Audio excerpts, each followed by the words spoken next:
और एक और बड़ी खबर इस वक्त देखिए सामने आ रही है। पुतिन की नेटो देशों की को खुली धमकी एक बार फिर सामने आई है। यूक्रेन को नो फ्लाई जोन घोषित करने वाला हमारा दुश्मन होगा, ये साफ साफ स्पष्ट संकेत पुतिन की तरफ से एक बार फिर दे दिए गए हैं और बहुत बहुत स्पष्ट भाषा में कहा गया है कि रशिया के खिलाफ आंदोलन भी सशस्त्र संघर्ष है। एक तरीके से यही माना जाएगा। पुतिन की नेटो देशों को यह खुली धमकी सामने आई है, सुनिए। Что нужно сделать бесполетную зону на территории Украины. Сделать это невозможно на самой территории Украины. Можно только с территории каких-то соседних государств.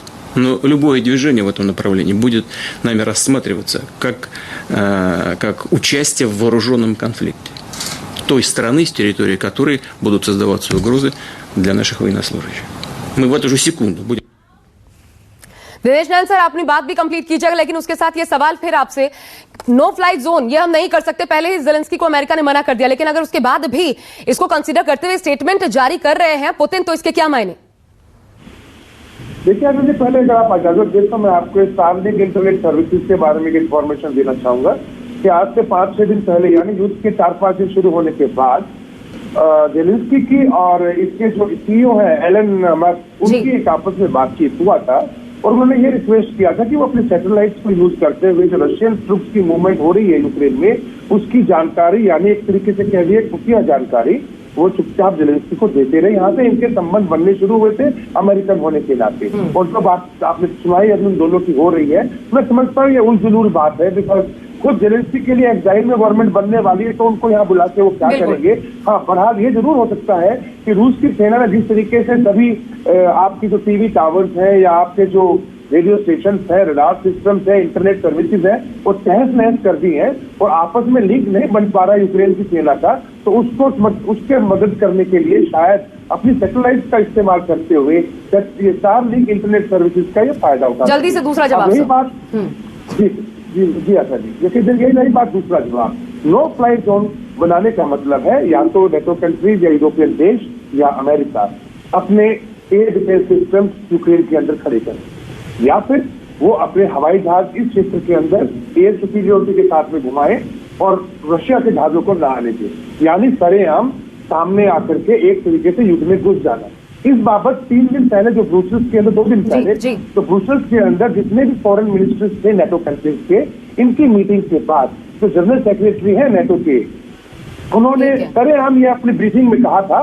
हाँ सर, एक और बड़ी खबर आ रही है, मुझे रोकना पड़ रहा है आपको। एक बड़ी खबर सामने आ रही है, देखिए, पोलैंड के जरिए यूक्रेन को मदद देगा अमेरिका, यह खबर सामने आ रही है। यूक्रेन की मदद में दरअसल खुलकर अमेरिका सामने आया है। पोलैंड के जरिए यूक्रेन को यह मदद पहुंचाई जाएगी। पोलैंड से यूक्रेन को MiG-29 Su-25 दिलाएगा अमेरिका, और MiG-29 Su-25 के बदले पोलैंड को F-16 विमान देगा। ये बड़ी खबर निकलकर सामने आ रही है। लेकिन करण खर्ब साहब, इस मदद का क्या हासिल है?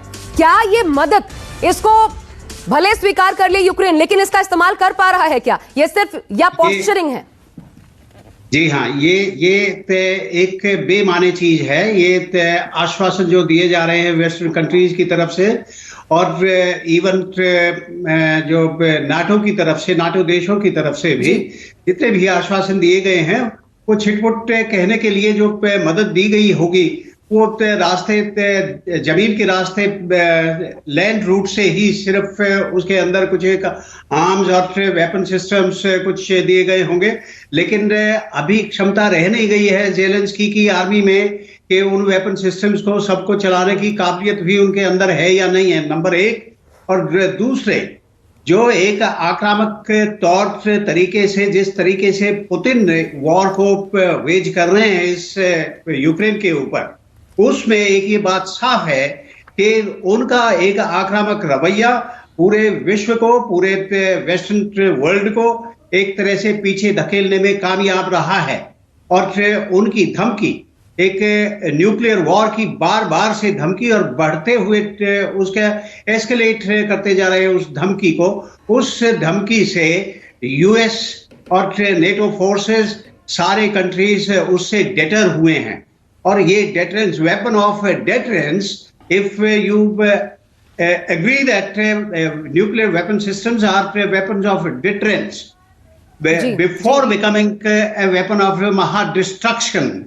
उससे पहले वो अचीव कर लिया है पुतिन ने कि उनको रोकने के लिए, उनको बगैर न्यूक्लियर हथियार इस्तेमाल किए हुए वेस्टर्न वर्ल्ड का इंटरफेरेंस यूक्रेन के अंदर रोका हुआ है. ये सहारा देने वाले they are trying to only resuscitate the dead Ukraine. Ukraine is nearly all devastated. It is good that some kind of उसमें पीस शामिल हो. अभी शांति बनाई जाए वहां पे और युद्ध समाप्ति. सही कहा सर आपने, बिल्कुल तटस्थ नजर आ रहे हैं पुतिन. अभी भी कल भी जब वो सामने आए थे तब उनका बॉडी लैंग्वेज यही बता रहा था अपने फैसले पर अडिग. एक और बड़ी खबर. नमस्कार, मैं हूं मानक गुप्ता. अगर आपको हमारा ये वीडियो पसंद आया हो तो इसे लाइक और शेयर जरूर करें. और हां, हमें सब्सक्राइब और फॉलो करना ना भूलें ताकि आप देश और दुनिया की कोई खबर मिस ना करें. तो जुड़े रहिए हमारे साथ और देखते रहिए न्यूज़ 24.